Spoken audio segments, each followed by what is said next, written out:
Theory for complexes.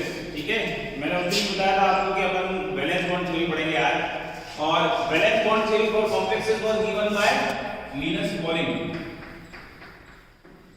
ये polling नाम का जो वैज्ञानिक है, इसके बारे में अपन ने पहले कब पढ़ा था? फर्स्ट ईयर में।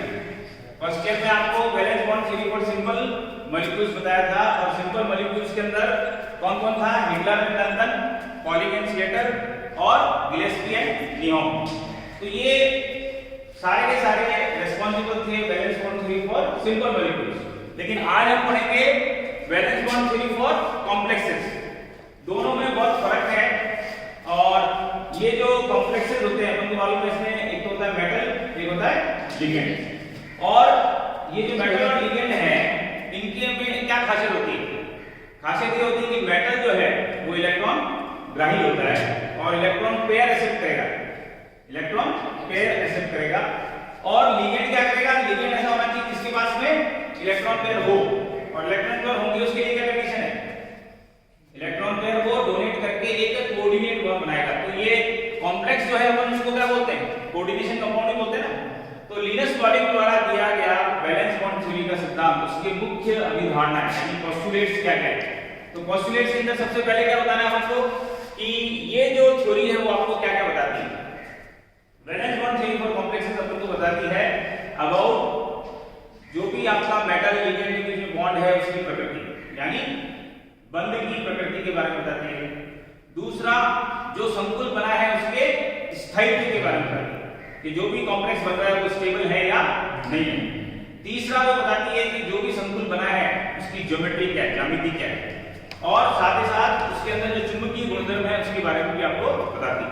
तो किसी भी कॉम्प्लेक्स के बारे में आपको जो जानकारी चाहिए वो सारी की सारी जानकारी उनको कौन दे रहा है? Valence bond theory. तो वैलेंस बॉन्ड थ्योरी बहुत इंपॉर्टेंट है, और इसके अंदर होता क्या है? इसके अंदर जो दो स्पीशीज उपस्थित है, धातु और लिगेंड। धातु का काम होगा जितने लिगेंड आ रहे हैं उसके बराबर रिक्त कक्षकों को तैयार करना।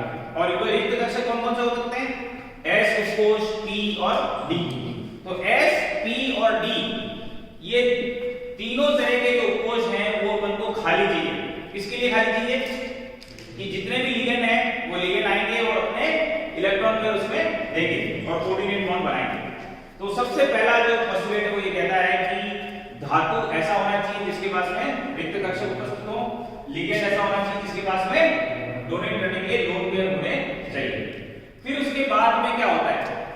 हमको ये पता है लिगेंडों की संख्या मतलब कोऑर्डिनेशन नंबर, और अगर हमको कोऑर्डिनेशन नंबर पता है तो हम क्या कर सकते हैं? कोऑर्डिनेशन नंबर ज्ञात होने पर हम उसकी ज्यामिति का पता लगा सकते हैं, और ज्यामिति का पता लगाने के लिए क्या जरूरी है? संकरण। तो जैसे valence bond theory for simple molecules में संकरण होता था, वैसे ही यहाँ पे भी संकरण होगा। अब हाइब्रिडाइजेशन क्या होता है? What do you mean by hybridisation? Hybridisation यानी संकरण। संकरण में क्या होगा? हमने पहले ही पढ़ा है कि लगभग समान ऊर्जा और विभिन्न आकृति के कक्षक जब आपस में क्रिया करते हैं तो उतनी ही संख्या में समान आकृति और समान ऊर्जा के संग्रहित कक्षक अपन को देते हैं। तो संकरण में क्या होगा? S कैसा होता है? गोलाकार। T कैसा होता है? डबल। D कैसा होता है? Double double. तो ये तीनों अलग अलग आकृति के हैं, लेकिन जब संकरण होगा तो इनकी आकृति सेम हो जाएगी।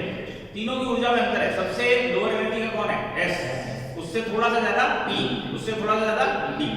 अब S, P, D तीनों की एनर्जी अलग अलग है, लेकिन संकरण के पश्चात उसकी एनर्जी भी अच्छा, जितने कक्षक संकरण में भाग लेंगे, जितने कक्षक संकरण में भाग लेंगे उतनी ही संख्या में आपको संग्रहित कक्षक। अब ये संकरण हो क्यों रहा है? व्हाई संकरण hybridisation is taking place? Because the hybridised orbitals are more stable than the non hybridised orbital. जो हम संकरण में कक्षक भाग ले रहे हैं उनकी तो एनर्जी कम होगी, लेकिन जो संग्रहित कक्षक होगा उसकी एनर्जी ज्यादा होगी, कम होगी। जिसकी एनर्जी कम होती है वो ज्यादा स्टेबल होता है। So lower the energy higher is the stability. दूसरा, जो संग्रहित कक्षक होता है वो दिशात्मक होता है, और जो दिशात्मक होता है वो आपको ज्यामिति की जानकारी देता है। और जब हमको ये पता लग गया कि संकरण हो रहा है और संकरण के अंदर सपोज दो ऑर्बिटल भाग रहे हैं, कौन कौन, s और p, तो संकरण क्या कहलाएगा, तो sp संकरण जब भी होगा तो उसकी ज्यामिति कैसी होगी, रेखीय। और उसका एग्जांपल अपन ले सकते हैं AgNH3 होल ट्वाइस 2+। तो ये एक एग्जांपल है जिसमें, और AgCN होल ट्वाइस भी ले सकते हैं, साइनाइड भी ले सकते हैं इसके अंदर। फिर उसके बाद में 4, जब लिगेंडों की संख्या 4 होती है तब हमको ये पता है कि हाइब्रिडेशन दो तरह का हो सकता है। कौन कौन सा, पहला हो सकता है sp3 और दूसरा हो सकता है dsp। अगर आपसे पूछा जाए कि हमको पास में चॉइस है कि 4 लिगेंड है, हमको संकरण कौन सा प्रेफर होगा, पहले कौन सा संकरण होगा, अगर आपको चॉइस दी जाए कि हमको इसमें रहना है इसमें रहना है, तो इसमें रहना पसंद करेगा संकुल, कौन सी ज्यामिति लेगा, ये या ये बताओ, जल्दी बताओ। संकरित कक्षक कौन सी ज्यामिति लेना पसंद करेगा, वो ज्यामिति लेना पड़ेगा जो ज्यादा स्टेबल है, और जब स्टेबिलिटी देखी जाती है तो इसकी ज्यादा होती है। तो पहली प्रेफरेंस किसको दी जाती है, DSP2 को, उसके बाद में sp3 का नंबर आता है। तो DSP2 यानी क्या हो गया, वर्गाकार समतली, वर्गाकार समतली ज्यामिति। और इसके अंदर क्या होगा, समचतुष्फलकी, समचतुष्फलकी, tetrahedral geometry and square planar geometry. अब इसके अंदर एक एग्जांपल है निकल टेट्राकार्बोनाइल, फिर उसके बाद में कोई भी आपका वीक लिगेंड अगर होगा तो निकल टेट्राक्लोराइड। फिर इसके अंदर एग्जांपल है निकल टेट्रासाइनाइड, यहां पे ये स्ट्रॉन्ग लिगेंड है फिर भी ये टेट्राहेड्रल है, ये इसलिए बहुत इंपॉर्टेंट हो जाता है, ये अपन बाद में पढ़ेंगे, ठीक है। तो निकल टेट्रासाइनाइड हो गया। फिर उसके बाद में जो भी स्ट्रॉन्ग लिगेंड है वो सारे के सारे अपने को वर्गाकार समतली संकुल बनाएंगे। क्यों, क्योंकि स्ट्रॉन्ग लिगेंड क्या करेगा, डी कक्षक को खाली करेगा। जब डी कक्षक खाली हो जाएगा तो DSP2 संकरण हो सकता है। जब डी कक्षक खाली नहीं हो पाता है तब जाके sp3 होता है। जैसे एग्जांपल अपन ले Zn वाला, ZnCl4। अब ZnCl4 में क्या है, Zn जिंक में क्या है 3d10। जब 3d10 खुद जिंक पूरा भरा हुआ है तो डी कक्षक खाली कैसे होगा, तो इसलिए जिंक वाला हमेशा आपको sp3 संकरण देगा। जिसमें डी कक्षक खाली पड़ा है तो पहले प्रेफरेंस इसको दी जाएगी और पहले DSP2 होगा। फिर उसके बाद में आता है 6। अगर आपके जो लिगेंडों की संख्या है वो कितनी है, 6 है, यानी कोऑर्डिनेशन नंबर क्या है आपका 6 है। तो कोऑर्डिनेशन नंबर 6 होने पर हाइब्रिडाइजेशन तो दो तरह के होंगे, लेकिन ज्योमेट्री सेम होगी, बॉन्ड एंगल भी सेम होगा। इसमें बॉन्ड एंगल क्या होगा 109 डिग्री 28 मिनट, और इसके अंदर क्या होगा 90 डिग्री। फिर उसके बाद में इसके अंदर कैसा होगा 180 डिग्री बॉन्ड एंगल होगा।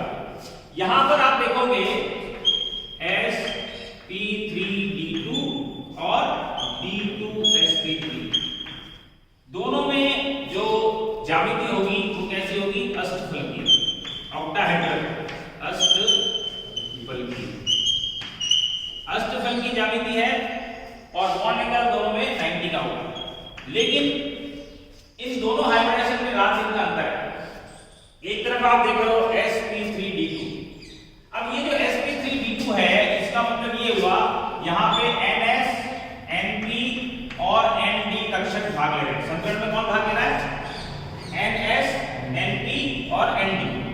लेकिन यहाँ पर जो है, यहाँ पर हम देखेंगे जो भाग लेने वाले कक्षक है वो कौन कौन से हैं, n-1d, ठीक है, उसके बाद में ns और उसके बाद में np।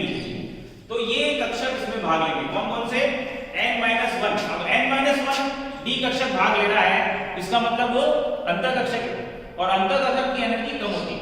जब एनर्जी कम होती है तो स्टेबिलिटी ज्यादा होती है। तो अगर आपसे कोई पूछे कि इन दोनों में से कौन सा संकरण प्रेफरेबल होगा, कौन सा पहले होगा, तो हम क्या कहेंगे, d2sp3 संकरण पहले होगा। क्यों होगा, क्योंकि अगर ये संकरण हो रहा है तो वो कॉम्प्लेक्स जो बन रहा है वो स्टेबल होगा। तो सबसे पहले प्रेफरेंस इसको दी जाती है, इसके बाद में इसको दी जाती है। अच्छा, इन दोनों में रात दिन का अंतर है, और वो क्या अंतर है अपन डिटेल में जब जाएंगे तब पढ़ेंगे, ठीक है। फिर इसके बाद में आप देखिए जितने लिगेंड हैं वो लिगेंड मेटल को इलेक्ट्रॉन पेयर देकर उसको सहसंयोजक बनाएंगे। लेकिन अगर ऐसा हो रहा है तो एक दिक्कत आती है। क्या दिक्कत आएगी?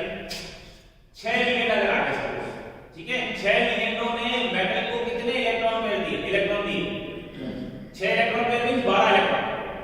तो 12 इलेक्ट्रॉन अगर मेटल के ऊपर आ जाएंगे तो होने कितने चाहिए? अगर कोई स्टेबल स्पीशीज है तो उसके वैलेंस शेल में कितने इलेक्ट्रॉन होने चाहिए? 8। लेकिन अब कितने हो गए? 12। अगर 12 हो गए तो इसका मतलब क्या हुआ? जो कॉम्प्लेक्स बना है उसके ऊपर 4 नेगेटिव चार्ज है। अगर किसी के ऊपर नेगेटिव चार्ज है तो वो स्टेबल हो सकता है क्या? नहीं हो सकता। तो अगर इसके ऊपर नेगेटिव चार्ज आ जाते हैं because of the excess of ligand, तो आपका जो कॉम्प्लेक्स बन रहा है वो स्टेबल नहीं हो सकता। और ये किसके केस में हो रहा है? असफलक। इसमें तो 8 जाएंगे, इसमें 4 जाएंगे, तो यहां तो कोई दिक्कत नहीं आ रही। लेकिन ये, और आप जानते हो कि प्रकृति में सबसे ज्यादा मात्रा में जो संकुल हैं उनकी ज्यामिति कौन सी है? असफलकी। तो मैक्सिमम जो कॉम्प्लेक्स बनते हैं वो असफलकी होते हैं। और अगर वो असफलकी संकुल बन रहे हैं और वही अनस्टेबल है तो इस थ्योरी का क्या मतलब है? तो वैलेंस बॉन्ड थ्योरी जो कि पॉलिंग की थी उस पे वैज्ञानिकों ने, रसायनज्ञों ने सवाल उठाया कि आपका जो ये वैलेंस बॉन्ड थ्योरी वो गलत है। क्यों गलत है? बिकॉज जो भी कॉम्प्लेक्स बन रहा है वो अनस्टेबल है because of the presence of 4 negative charge. तो फिर क्या हुआ? वैलेंस बॉन्ड थ्योरी में संशोधन किया गया। उन्होंने बताया कि जब कभी भी ऐसा होता है कि धातु के ऊपर ऋण आवेश की मात्रा बढ़ जाती है तो उससे छुटकारा पाने के लिए, उससे मुक्ति पाने के लिए क्या करते हैं? बैक बॉन्डिंग करते हैं। क्या बोलते हैं? पश्च बंधन करते हैं। तो what do you mean by back bonding? पश्च बंधन क्या होता है? पश्च बंधन में क्या होगा? उल्टा होगा।